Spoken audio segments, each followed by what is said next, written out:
আমাদের এশিয়াতে মেয়েদেরকেই মানে হোস্ট হিসাবে মেয়েদেরকে বেশি প্রেফার করা হয়, মানে হোস্ট যদি মেয়ে হয় সহজ কথা ভিউর জন্য। এটা একটু বেশি হয়। হ্যাঁ হোস্টিং এ কেন?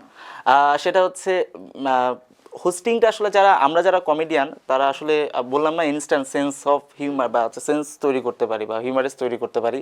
সেক্ষেত্রে আমার কাছে মনে হয়েছে না ঠিক আছে আমি যেহেতু কথা বলতে পারি হোস্টিং করাই যেতে পারে। তো হোস্টিং বিষয়টা একদমই ফর্মাল করি না। আমি যে ধরনের হোস্টিং করি সেটা আউটডোর, আপু দেখেছেন হয়তো বা প্রথম আলোতে বা অন্যান্য জায়গায়, সেটা হচ্ছে একটু ফান থাকে। তো সেক্ষেত্রে আসলে যেহেতু হোস্টিংয়ের মাধ্যমে ফান করা যায় এবং ফান করলে যে মানুষ পছন্দ করে এবং ভিউয়ার একটা সম্ভাবনা আছে, সেক্ষেত্রে এই কারণেই আসলে আমি হোস্টিংয়ে আসা। এবং আমি দেখছি না রেসপন্স খুব ভালো করছে।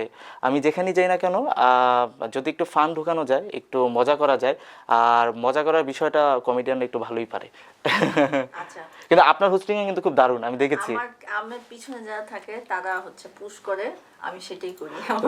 না না না, আমার কিন্তু ভালো লাগছে আসলে। আমার নিজস্বতা নাই। আর গরুর হাট যেটার কথা বলতেছেন ওইটা আমি এই ফার্স্ট টাইম, আমার কোনো আইডিয়া ছিল না, আমি জাস্ট গেছি, লাস্টের দিন খালি গরুকে টাচ করছি। ঠিক আছে, আমি তো ভীষণ মজা করি আসলে গরুর হাটে, আমি ভীষণ ভীষণ মজা করি, ভীষণ মজা করি। আমি ছাগলের সাথে মজা করি, গরুর সাথে মজা করি, দুম্বার সাথে মজা করি। আইডিয়া নাই, ফার্স্ট টাইম আমার আইডিয়া হলো যে কিভাবে হয়, বা আমি কখনো হাটও দেখিনি, এটা আমার ফার্স্ট টাইম। মানে এটার একটা রিজন আছে, কারণ মানুষের সাথে ফান করলে না মানুষ সিরিয়াসলি নিয়ে নেয়, গরু ছাগলের সাথে করলে একটু সিরিয়াসলি নেয় না।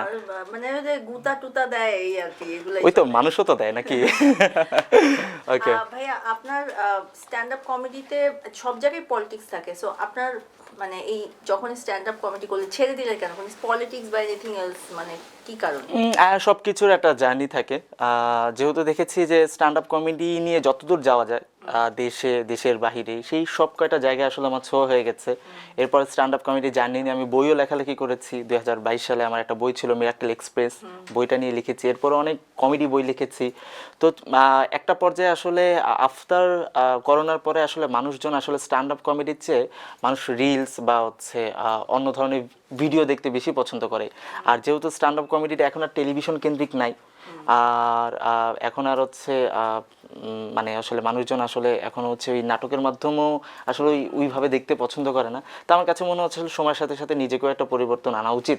তো সেই ক্ষেত্রে আসলে যেহেতু স্ট্যান্ড আপ কমেডি পারতাম, দেখি ভিন্ন কিছু করা যায় কিনা। এবং ভিন্ন কিছু করতে করতে শুধু যে হোস্টিং করছি তা না, ক্যামেরার পিছনে যে ধরনের কাজ, স্ক্রিপ্ট রাইটিং করা, প্রডিউসিং করা বা যে ধরনের কাজ করা যায় সে ধরনের কাজও করার চেষ্টা করছি। প্রোডিউসিং করতেছেন মানে কি টাইপের সেটা? শর্ট ফিল্ম করছি, ছোট ছোট প্রোগ্রাম বানাচ্ছি। এর আগে আমার একটা প্রোগ্রাম বানানো ছিল এক্সট্রা ভাইব, সেটা ইয়াংদের নিয়ে কাজ করা হয়েছিল। আচ্ছা, ওগুলা কি সব চ্যানেলে যাচ্ছে? ওগুলো আসলে ওটিটি প্লাটফর্মে ছিল, অনলাইন প্ল্যাটফর্মে ছিল। আচ্ছা, তো তারপরে এখন ফিউচারে কি করার প্ল্যান আছে? আপাতত এডুকেশন নিয়ে কাজ করছি। এডুকেশন মানে কি টাইপের? আমি এডুকেশন নিয়ে totally education, on kind of HSC admission এগুলো নিয়ে কাজ করছে। আমার একটা নিজস্ব একটা প্রতিষ্ঠান আছে, একাডেমিক প্রতিষ্ঠান। আমি দেখেছি আসলে যে অনেকে ধারণা করে যে আসলে যারা স্ট্যান্ড আপ আর মিডিয়াতে আছে তাদের হয়তো বা মেধা নাই, যোগ্যতা নাই বা আদার্স কিছু নাই। সো আমি দেখেছি আমি ছোটোবেলা থেকে খুব ভালো শিক্ষার্থী ছিলাম এবং আমার সার্কেলে যারা আছে তারা বুয়েট, ঢাকা মেডিকেল বা অন্যান্য জায়গায় পড়াশোনা করেছে। আমি জগন্নাথ বিশ্ববিদ্যালয়ে ছিলাম। পলিটিক্স কেন করেন না? আমার কাছে মনে হয় যারা পাবলিকে পড়ে তারা সবাই পলিটিশিয়ান। মানে আমি চিন্তা করেছি আসলে মানে পলিটিক্স যারা করে তারা আসলে লেজুর ভিত্তি পলিটিক্স করে, যেটা আসলে একেবারেই আমার পছন্দ না। যে আমি আসলে আমার ট্যালেন্ট শো অফ করবো, আমি আসলে সারাদিন অমুক ভাই তমুক ভাই অমুক ভাইয়ের হচ্ছে ওইটা আসলে করতে কেমনে জগন্নাথ বা ঢাকা ইউনিভার্সিটি লাইক পলিটিক্সের সাথে মানে ইনক্লুড হয়ে যেতে হয়? চেষ্টা করলে আসলে বাঁচা যায়। আসলে চেষ্টা করলে ইগনোরের মাধ্যমে আসলে চেষ্টা করলে। এখন কারো মনে যদি আসলে কুতকুতানি থাকে যে আমি পলিটিক্সে ঢুকবোই, আমার অমুক ভাই লাগবে তমুক ভাই লাগবে, পাওয়ার লাগবে, হ্যাঁ, কিংবা আসলে হচ্ছে একটু সবার কাছে একটু আলাদা জাহির করা, আর কেউ যদি না ঠিক আছে আমি আমার মতো আগাবো, আমার ক্রিয়েটিভিটি নিয়ে আগাবো, চাইলে সেটা সম্ভব।